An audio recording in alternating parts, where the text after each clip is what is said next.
Bonjour et bienvenue dans cette nouvelle vidéo. Alors aujourd'hui je vais répondre à une question que je vois beaucoup sur les réseaux sociaux et qu'on me pose très régulièrement. C'est quel est le coût de la vie aux Émirats Arabes Unis pour une personne seule? Je vous dis tout dans cette vidéo. Si vous avez une situation différente, si par exemple vous êtes une famille, si vous êtes un couple, etc., n'hésitez pas à m'en faire part en commentaire de la vidéo pour que je puisse savoir quels sont les types d'estimation du coût de la vie aux Émirats Arabes Unis qui pourraient intéresser le plus grand nombre.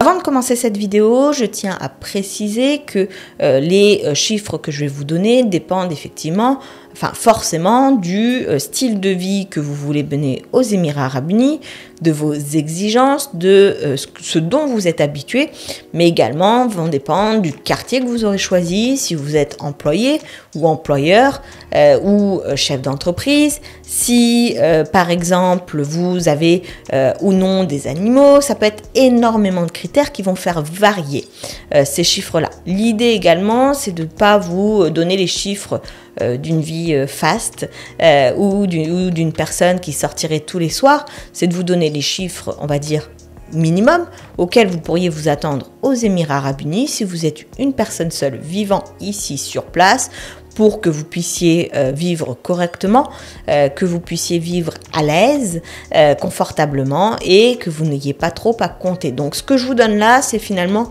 un peu le budget moyen, voire minimum, auquel il faut s'attendre pour vivre une vie confortable en étant seul aux Émirats Arabes Unis. Alors évidemment, comme dans quasiment tous les pays, le premier poste de dépense lorsqu'on vit dans un autre pays, ça va être le logement. Le prix du logement, c'est, on va dire, peut-être celui qui aura qui va peut-être le plus prêter à débat, puisque forcément, quelqu'un qui vivrait à la Marina ou à Downtown n'aura pas la même expérience que quelqu'un qui vivrait à JVC ou à Meydan, ou que quelqu'un qui choisirait de vivre à Damakils 2 ou à Sharjah, Ajman, etc. Là, je vais parler de Dubaï, mais vous pourrez trouver effectivement des prix qui seront beaucoup moins onéreux à Sharjah ou à Ajman, en bordure de Dubaï, si par exemple vous travaillez à Dubaï. Et je vais vous donner des prix pour on va dire des prix moyens que j'ai pu constater sur les différents sites pour les locations de logements. Donc, un logement en studio pour une personne seule commence en général aux alentours de 3000 dirhams et peuvent monter jusqu'à à peu près 6-7 000 dirhams par mois. Donc si vous êtes seul aux Émirats Arabes Unis, vous pouvez tout à fait commencer une vie confortable dans un studio. Vous n'êtes pas obligé de partir dans un one bedroom. À savoir que les studios aux Émirats Arabes Unis sont quand même beaucoup plus grands que ce qu'on peut retrouver par exemple à Paris. Un studio ici aux Émirats Arabes Unis, une moyenne, généralement, c'est entre 25 et 50 mètres carrés. Donc, c'est quand même une surface qui est confortable pour vivre seul. Et il faut savoir que tous les immeubles aux Émirats Arabes Unis, ou quasiment tous les immeubles, disposent d'une piscine libre d'accès pour tous ses résidents et d'une salle de sport, pareil, qui est gratuite et, qui est en tout cas inclus dans le loyer et accessible à tous les résidents. Donc ça, c'est le budget moyen à avoir en tête pour son logement. Si vous souhaitez un one bedroom, il faut savoir que les prix en ce moment d'un one bedroom se situent à peu près entre 5 000 et 10 000 dirhams par mois. Donc ça, c'est le budget moyen côté logement. Évidemment, plus on se retrouve proche des points d'attraction comme Downtown, la Marina, la plage, etc., plus le logement va être cher et plus on s'éloigne, par exemple dans toute la bande Dubai Land, moins les logements seront chers et moins la charge sera importante. Si vous partez en colocation ou si vous partez dans ce qu'on appelle des chambres partagées, évidemment que le prix sera moins onéreux que ce que je viens de vous annoncer. Donc ça, c'est la première partie, c'est sur la partie logement.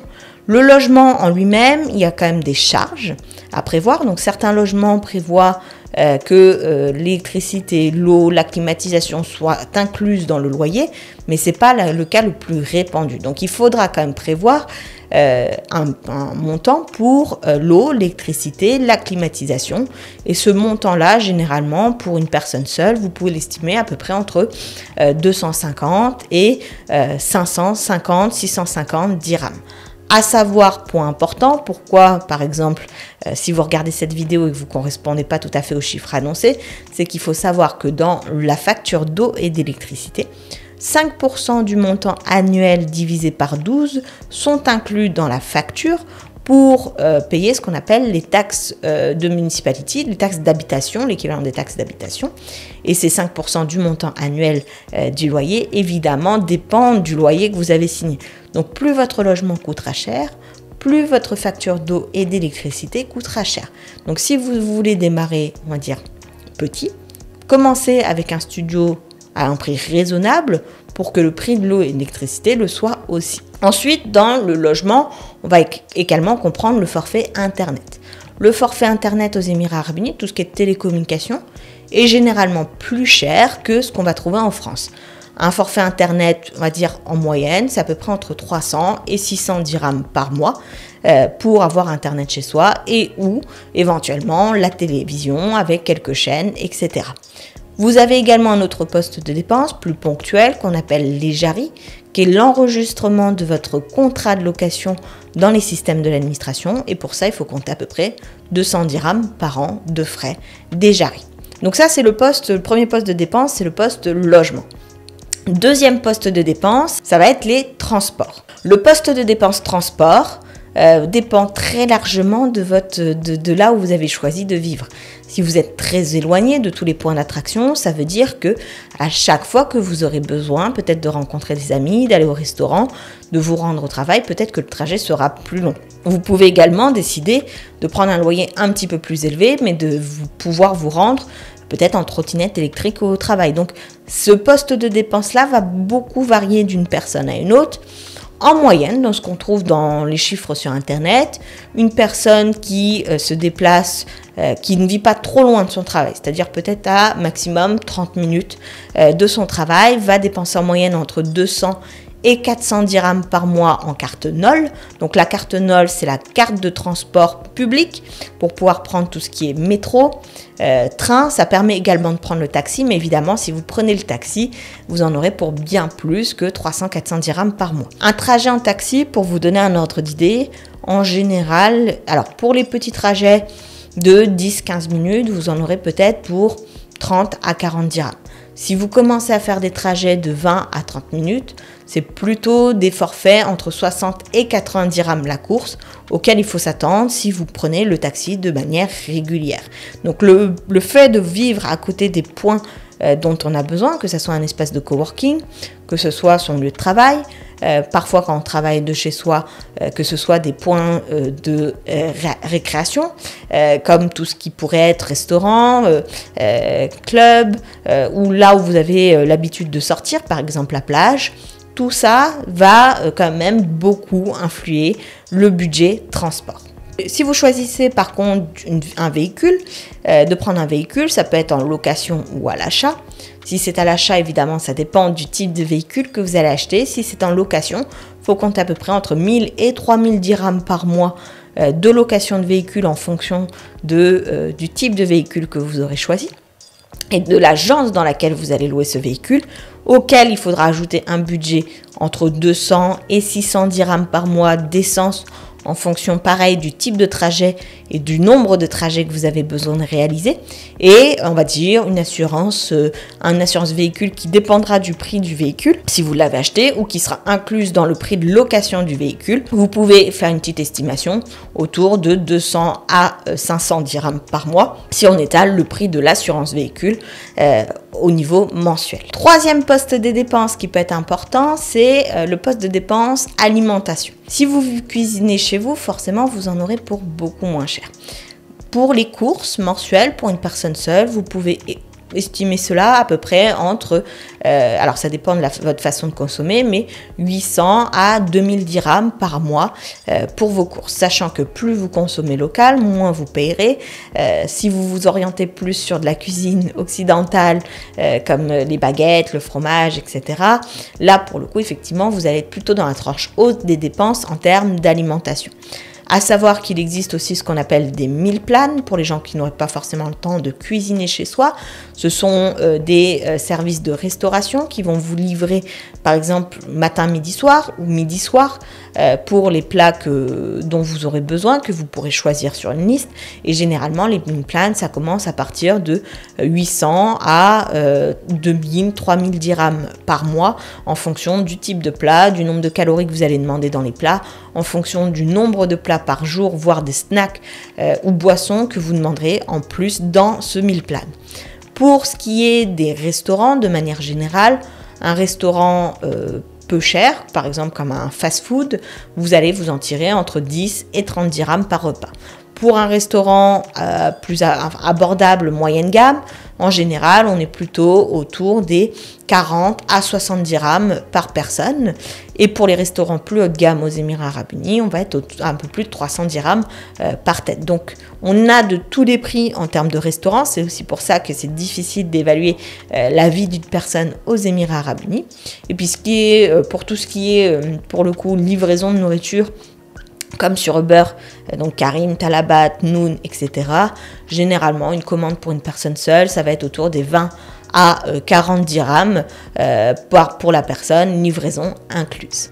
Quatrième poste de dépense à ne pas négliger, c'est tout simplement l'assurance santé. L'assurance santé, en général, si on veut une assurance santé correcte, il faut mettre au moins quelque chose comme 800 dirhams par an d'assurance santé pour commencer à avoir des assurances qui puissent être intéressantes. Pour les assurances santé moyenne gamme, qui sont quand même beaucoup plus couvrantes, qui vont comprendre par exemple l'optique et le dentaire, généralement c'est plutôt des assurances autour des 4 à 6 000 dirhams par an. Et pour les assurances plus premium, en général on est plutôt autour des 6 à 8 000 dirhams par an. Donc ça dépend un petit peu de l'âge, du sexe de la personne, de ses antécédents médicaux. Et ce poste de dépense, lui, pour le coup, quand je vous disais, ça peut varier en fonction de votre situation. Si vous êtes un employé aux Émirats Arabes Unis, cette assurance santé sera prise en charge par votre employeur. Donc c'est l'employeur qui paiera cette assurance santé. Donc vous n'avez pas nécessairement besoin de le calculer dans vos charges mensuelles si vous êtes employé. Si par contre vous êtes chef d'entreprise, employeur, parent, effectivement, il faudra compter cette assurance santé dans votre budget, à savoir qu'il existe des packages famille qui peuvent être plus intéressants et pour lesquels, en fonction de la composition familiale et de l'âge de chacun des membres de la famille, le prix ne sera pas tout à fait le même. Si vous n'avez pas d'assurance santé, pour vous donner un ordre d'idée, les consultations chez un médecin généraliste vont généralement se situer autour de 500 dirhams. Avec l'assurance santé, alors moi j'ai une assurance santé on va dire moyenne gamme, sur les 500 dirhams je vais payer de ma poche à peu près 15-20 dirhams, donc c'est ce qu'on appelle le copay, donc le fait que la personne prenne en charge une partie de la consultation. Donc il y a quand même une vraie différence entre le fait de payer de sa poche sans assurance et le fait de payer avec une assurance. Autre poste de dépense qui lui est un petit peu plus dépendant du rythme de vie de chacun et du budget de chacun, ce sont les sorties. Les sorties aux Émirats Arabes Unis, alors c'est pas forcément des sorties qui sont payantes, vous avez la plage, vous avez la piscine de votre immeuble, vous avez la salle de sport de votre immeuble qui est accessible gratuitement, vous avez un certain nombre de parcs, de centres commerciaux dans lesquels vous pouvez vous promener sans avoir à payer quoi que ce soit, mais on peut vouloir un petit peu plus. Pour une salle de sport aux Émirats Arabes Unis, si vous voulez une salle de sport un peu plus équipée ou avec des cours de groupe, etc., vous pouvez compter un budget situé entre 2000 et 8000 dirhams par an pour les grosses salles de sport. Donc, en général, c'est entre 2 et 8000 dirhams par an pour les salles de sport si vous voulez un abonnement, un accès supérieur à ce que vous avez dans votre building. Pour tout ce qui est également cinéma, On va être généralement sur des tickets entre 30 et 50, 70 dirhams par séance. Pour tout ce qui est sortie, soirée, etc., prendre un verre à l'extérieur si vous avez des amis à rejoindre, en général, c'est entre 30 et 100 dirhams par sortie qu'il faut compter. Et puis après, si vous avez une vie nocturne, là, pour le coup, ça peut monter quand même beaucoup, beaucoup plus. Donc, sur cet aspect-là, je vous laisserai vous renseigner, regarder un petit peu ce qu'il en est. Mais globalement, c'est quand même un poste de dépense qu'on compte, puisque ça fait partie de la qualité de vie aux Émirats Arabes Unis aussi, de pouvoir sortir et de pouvoir s'amuser, de pouvoir se libérer l'esprit. Mais c'est des postes de dépenses qui restent facultatifs, dans le sens où on peut quand même très bien vivre sans. Ensuite, pour la vie quotidienne, on a encore quelques petites dépenses qui vont s'ajouter. On va avoir la dépense au niveau du téléphone. Donc, je pense que chacun a un forfait de téléphone. Pour les forfaits de téléphone, là, c'est très variable en fonction du forfait que vous allez choisir. À savoir que les forfaits les plus petits que vous prenez et payez à l'année, vous pouvez compter à peu près 400-500 dirhams par an pour le forfait de téléphone. Ensuite, autre dépense importante, ça va être le visa résident. Donc là, encore une fois, si vous êtes employé, ce poste de dépense ne vous concerne pas puisque c'est à la charge de l'employeur de payer votre visa résident. Par contre, si vous êtes chef d'entreprise ou si vous êtes employeur, vivant seul aux Émirats Arabes Unis, c'est un poste de dépense que vous devrez prendre en charge pour vous-même, en fonction du type de société, en fonction de l'émirat dans lequel vous allez être placé, etc. Tout inclus avec la visite médicale, prise d'empreinte, la validation du visa, l'Emirates ID, etc. Faut compter un budget à peu près entre 4 et 8 000 dirhams pour 2 ans de visa résident. Donc ça dépend également du forfait que vous allez choisir, puisque les personnes qui souhaitent aller plus vite peuvent prendre des forfaits VIP qui font grimper le prix du visa résident. Et puis ça peut être aussi un peu plus élevé si par exemple vous êtes investisseur immobilier et que vous prenez un visa résident, ce qu'on appelle un golden visa de 10 ans. Dans ce cas-là, le prix du golden visa sera plus élevé. Mais en tout cas, dans les grandes lignes, faut compter à peu près ces budgets-là pour la partie visa résident. Donc si on doit résumer le tout et faire un petit bilan de ce que coûterait la vie aux Émirats Arabes Unis pour une personne seule, on peut se dire que le budget minimal pour vivre aux Émirats Arabes Unis, c'est à peu près entre 5 et 7 000 dirhams par mois. Donc encore une fois, il y a beaucoup de choses à redire sur les budgets qu'on donne. On peut vivre plus modestement, on peut vivre beaucoup mieux aussi. L'idée, c'est pas de vous donner des chiffres qui soient complètement sortis de la réalité, mais on va dire c'est le budget minimum auquel on peut s'attendre pour vivre confortablement, enfin en tout cas un petit confort de vie sans être dans des chambres partagées, etc. pour vivre aux Émirats Arabes Unis. Un budget un peu plus confortable pour une personne seule aux Émirats, on va être autour des 8 à 12 000 dirhams par mois, ce qui va nous permettre de faire peut-être plus de sorties, de prendre des meilleurs abonnements salle de sport, de pouvoir améliorer un petit peu sa qualité de vie aux Émirats Arabes Unis. Puis après un budget vraiment plus haut de gamme pour des styles de vie un petit peu plus qualitatifs, on va avoir besoin d'un budget d'un petit peu plus de 15 000 dirhams par mois pour une personne seule. Si vous vivez aux Émirats Arabes Unis, c'est ça qui est important puisque c'est ça qui nous intéresse, et que vous êtes une personne seule, que vous tombez sur des chiffres différents, que vous acceptez de partager les chiffres concernant votre vie au quotidien aux Émirats Arabes Unis, tout l'espace commentaire est là pour vous. Je vous laisse écrire en commentaire quel est le budget dont vous avez besoin pour vivre aux Émirats Arabes Unis. N'oubliez pas de préciser lorsque vous parlez de logement à peu près là où est-ce que vous vivez, le type de logement que vous avez choisi et le type de vie que vous avez choisi de mener aux Émirats Arabes Unis. Sur ce, je vous souhaite le meilleur et puis je vous dis à très vite dans une prochaine vidéo.